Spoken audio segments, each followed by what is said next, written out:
Faites, ô Dieu Tout-Puissant, que purifiés par ce jeûne sacré, nous parvenions avec un cœur sincère, aux saintes solennités qui approchent, par notre Seigneur Jésus-Christ.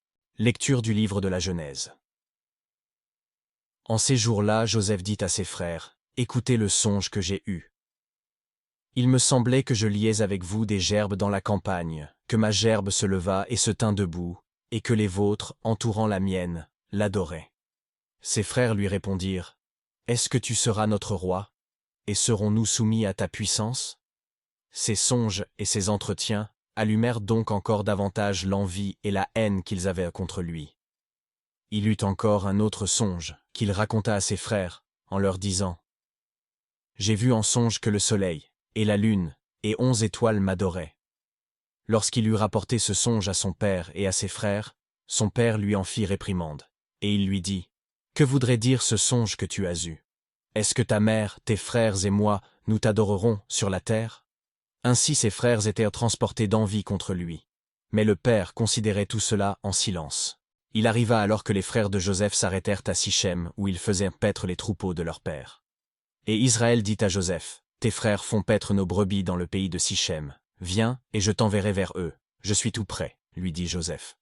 Jacob ajouta, « Va, et vois si tes frères se portent bien, et si les troupeaux sont en bon état, et tu me rapporteras ce qui se passe. » Ayant donc été envoyé de la vallée d'Hébron, il vint à Sichem.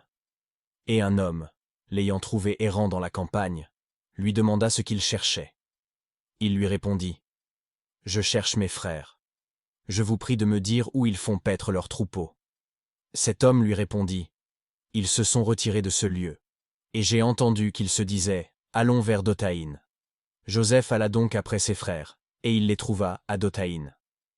Lorsqu'ils l'eurent aperçu, de loin, avant qu'il se fût approché d'eux, ils résolurent de le tuer. Et ils se disaient, l'un à l'autre, « Voici notre songeur qui vient. Allons, tuons-le, et jetons-le dans une vieille citerne. Nous dirons qu'une bête sauvage l'a dévoré, et après cela, on verra à quoi ces songes lui auront servi. » Ruben, les ayant entendus parler ainsi, tâchait de le tirer d'entre leurs mains, et il leur disait, « Ne le tuez point et ne répandez point son sang, mais jetez-le dans cette citerne qui est au désert, et conservez vos mains pures. » Il disait cela dans le dessein de le tirer de leurs mains et de le rendre à son père. Suite du Saint-Évangile selon saint Matthieu. En ce temps-là, Jésus dit à la foule des Juifs et aux princes des prêtres cette parabole. Il y avait un père de famille qui planta une vigne, l'entoura d'une haie, y creusa un pressoir et y bâtit une tour. Puis il la loua à des vignerons et partit pour un pays lointain. Or, lorsque le temps des fruits approcha, il envoya ses serviteurs aux vignerons pour recueillir les fruits de sa vigne.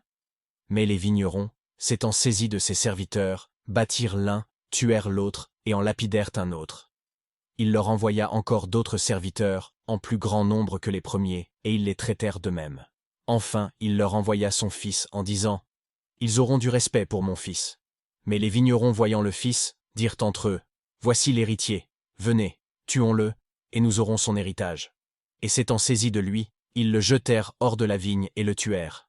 Lors donc que le maître de la vigne sera venu, que fera-t-il à ces vignerons? Ils lui dirent, il fera périr misérablement ces misérables, et il louera sa vigne à d'autres vignerons, qui lui en rendront les fruits en leur temps. Jésus leur dit, n'avez-vous jamais lu dans les Écritures, la pierre qu'ont rejetée ceux qui bâtissaient? Celle-là même est devenue la tête de l'angle. C'est le Seigneur qui a fait cela, et c'est une chose admirable à nos yeux.